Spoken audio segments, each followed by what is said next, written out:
Welcome to another episode of Fess. On today's edition, I get the honor to interview the president of the Gambia Music Union, that's Dr. Oliver Mbodj. A lot of you know him for his great hit called Nyolen Yumdoko. Now, he tells us more about the Gambia music business, rights of the artist, and copyright laws. But first, let's take a look at health and fashion.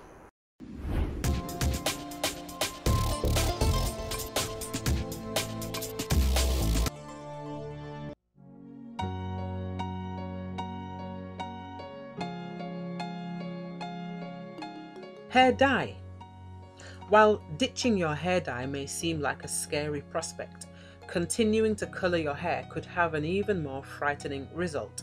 The chemical PPD is thought to be behind up to 80% of allergic reactions to hair dye. While most of these reactions are relatively minor, including blisters and skin sores, PPD has been linked to more serious conditions such as permanent hair loss and, in rare cases, even death, although this link has yet to be confirmed.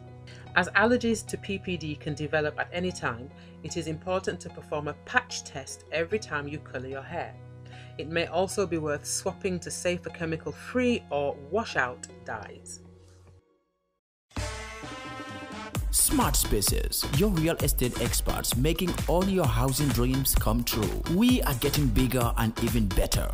Now, we have moved to our new office at Paradise FM building at Pipeline. Now we are closer and our service will only get better. For more information, call us on 222-1122. 890-6855 333-1133. Smart Spaces. Smart choices.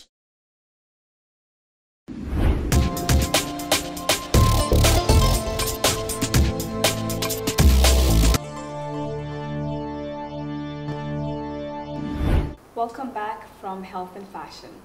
Now, right now, I call him one of the originals when it comes to the music business in Gambia. That's Dr. Oliver Mbodj. Welcome to my show, Dr. Oliver. Thank you. It's an honor. Thank you for joining me. Thank you for inviting me. Yes. It's a pleasure. Now, I want to go all the way back to Oliver and the Chockets. Now, I want you to explain to me, how hard is it to put together a group of musicians? Yes, well, initially I remember when I bought my musical instruments, being a very young Gambian and the first musician to have his own band. My intention was to actually have professionals. But then by the time I arrived, before the instruments came, I was asked by my elder brother to recruit and train a bass player and a lead player. And I said to him, the first initial approach, I said, do you think I can do it? And he says, yes, I have confidence, I know you can do it. Because these are things which I've never done before. And yes, so he pleaded. So I said, okay, I'll give it a try. So I got these two guys in and trained them, and what he was saying was right. So he proved me right. And within 6 months, they become from amateur to professional. Okay. After Oliver and the Chockets didn't work out, you moved to Europe. Yeah. And then you were signed with Obitone Records. First of all, why was that contract terminated?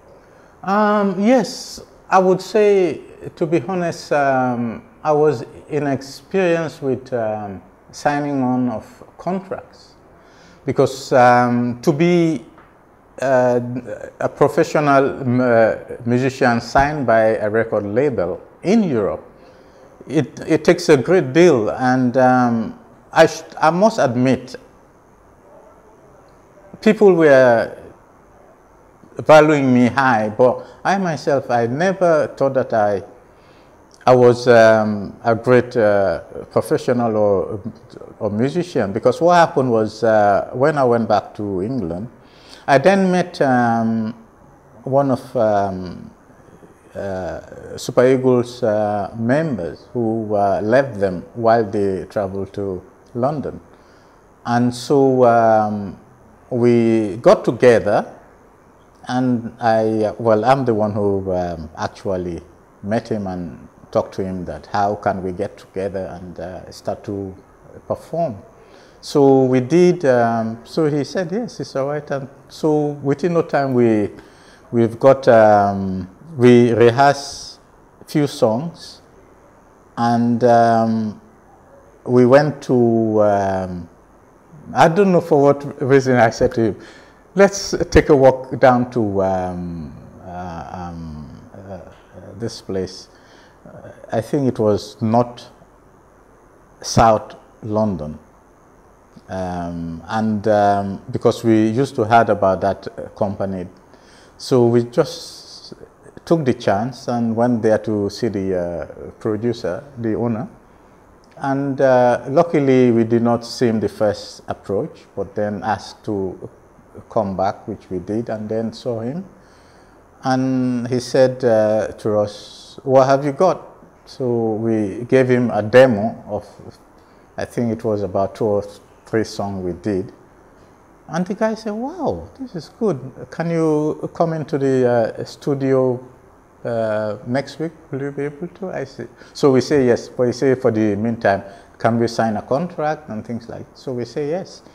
Well, in experience, yes, I was, because I mean, music is not something that, being an artist, that's all. No, there's a lot to go with it. The way you approach, the way you sign a contract, the way you react, the way you communicate, and all of these things was something which I learned, because at the end of the day we were a bit anxious, over anxious I will say, because the producer recorded us. And what happened was that he was expecting 3 or 2 tracks from us. And then we just went on and we did 12 songs. And after that, there was a particular song that the producer liked so much that he exported it out of England. It was all over the place. And we said to him, how come we were not told? How come we have not received money? Asking questions. Yes, yeah. And then demanding money. Yeah. And he said, guys, this is not the way I operate. And we said, no. We call him all kind of names and said, no, we're going to terminate the contract. He said, guys, don't do it. This, I will explain. And we were just stubborn. And we said, no, because we were inexperienced with contracts. How come? I'm going to ask you this because you're the president of the Gambia Music Union, and last July you did an interview with Faroya, and you said that the reason why you came back is so that you can change things and bring it to such a professional level that we wouldn't have these problems. So why are we still having this problem after all these years? Yes, I mean, what it is that for donors or sponsors to come in and help, because I've been seeking help. And the last award we had, I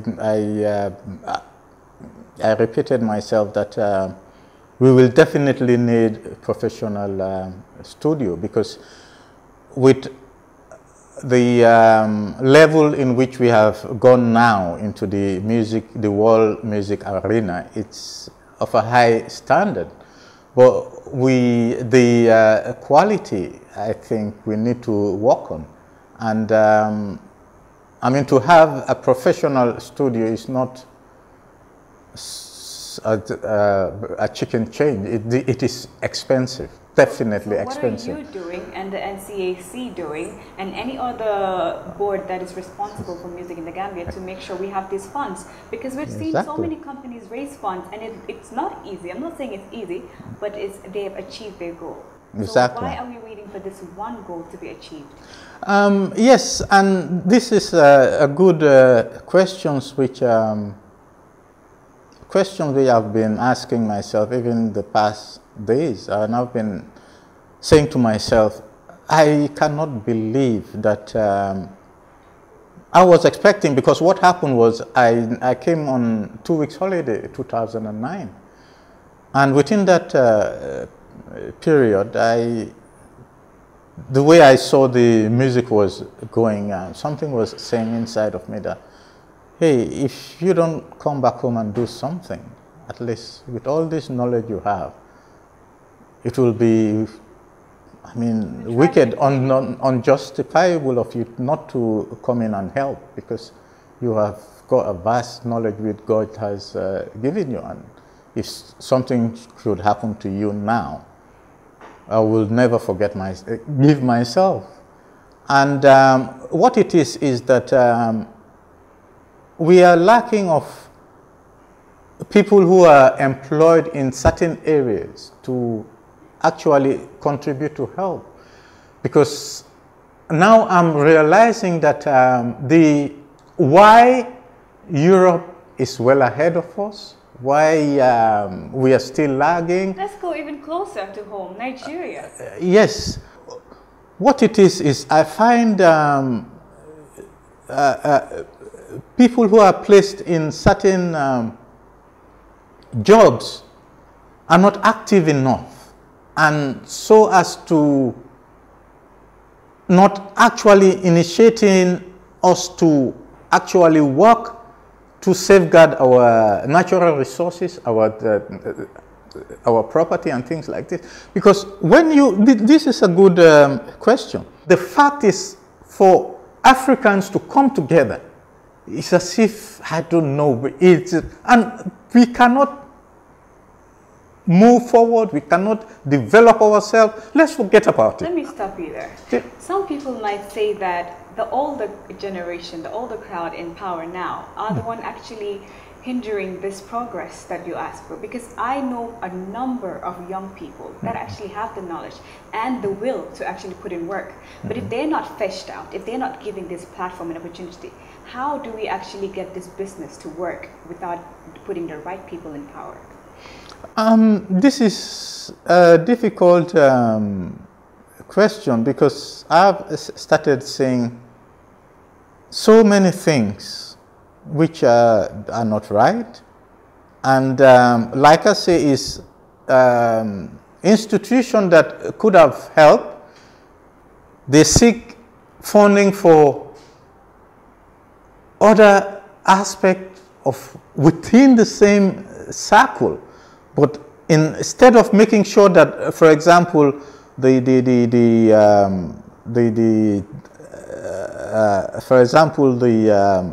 music industry, the collecting society is put together and funded. No, they rather take the fund and generate some other institution. So it's mismanagement of funds. It is, I believe, and I know for fact, and I can, well, like I say, is because, first of all, you cannot create an institution, a new institution that that is supposed to represent, protect, and promote intellectual property without any funding. Is that the collective society you're talking about? Yes. Well, who's in charge of that? I mean, what it is that the Gambia has signed a treaty.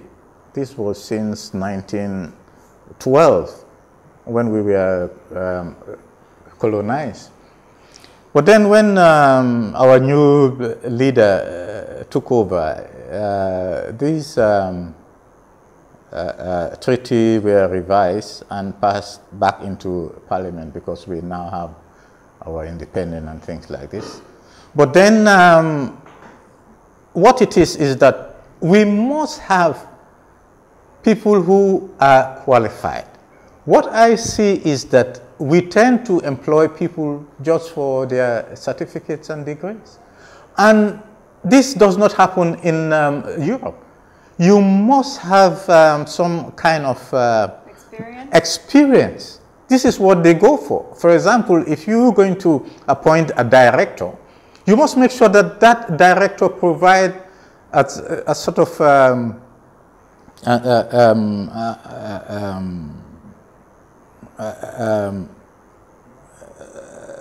performances which he will show that he has done some work with previous companies in which he has changed them around. And these are the things they look into. And even so, when they give you a job like that, they still monitor you to see whether you will do the same. Because if not, you will be fired. But here it's hard to say you don't see all these things. It's as if you are employed by your degree and that's it. Do whatever you like. And so there are so many things I see wrong, which is not helping us. Yes. So how do the artists trust for the GAM Union and NCAC and all these other boards to really represent them and deliver for them if things like this take forever? Because by right, artists are supposed to be paid for their music. Yes, quite true. I mean, yes, I mean, as you can see, it's something which I myself have been asking myself. And there are times I take matters personally because, I mean, it's frustrating to see artists or any other person working so hard and not achieving anything. But then I have experienced a lot of things as well in which, for example, I'm trying to get all the big artists around so that we can work together, because I have now come into another dialogue of which I know we can move things faster and forward. And that is to get all the top artists together. And boy, it's hard. And without that, and what I can say right now is that, okay, there are obstacles. There are people that does not want to help. Yes. And there are people who has not got knowledge, but they have given a responsibility, a job, which they don't know where to go. But then finally I said to myself, the best way to do this is to get all the top artists together. Because there and then we will sit down and I can explain their rights and how we can go about things to change things ourselves. But for them to come forward is another thing. And this is something that definitely is just going to change things automatically. And they cannot understand. And for them to come forward and ask, I've not seen anyone. When it comes to copywriting your music, where do you register to? Because I know a lot of people are actually confused and they don't know the correct process to go to. Yes, I mean, this is another struggle. And like I said, there are times I don't know whether I'm trying to help people who does not know my worth and what I know in the industry, or it's just gross wickedness. I mean, in Europe, this is what I always say. Europe, they are ahead of us. We do go there to do our studies, to educate ourselves. And we see how progress they are and how they are developing day by day. So if we realize this and notice these things, why shouldn't we operate exactly like them? I mean, the fact is that they are the one who come up with all these treaties and laws. And these are the laws and treaties that they are using. But when it comes to Africa, Africa will say, no, we are not going to operate like you people. But these are things I cannot understand, because collecting societies in Europe, they are all autonomous body, more or less an NGO, but they work with the government. And with majority of African countries, they split these offices, like the copyright registration will be under the African government, but the collecting and distribution of royalties, they will make it private. Even some African countries will not make that private. They still keep it under the government. And this is not what they have signed. The treaty, the international treaty, this is not what they signed. You know? And so as they're making things difficult for all. And not for all, but for our natural resources. Because when you talk about copyright, you cannot exclude our natural resources, because our natural resources, these are resources where we have to secure through copyright.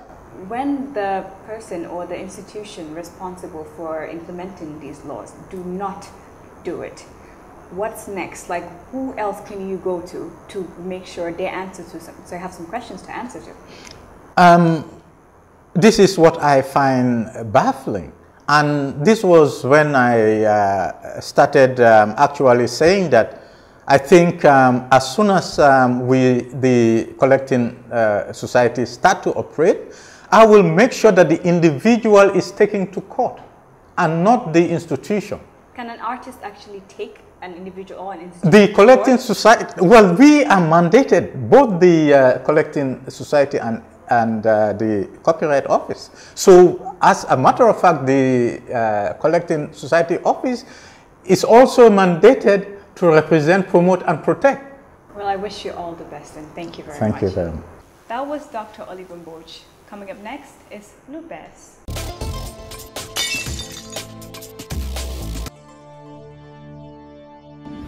According to TMZ, Rihanna has been getting close to the football star Karim Benzema. The two were spotted at a Hollywood club together, and while they technically left the event separately, Benzema sent the singer out with dozens of roses. Riri and the Real Madrid player have reportedly been hanging out together in New York over the past few weeks. Could this be the start of a new romance?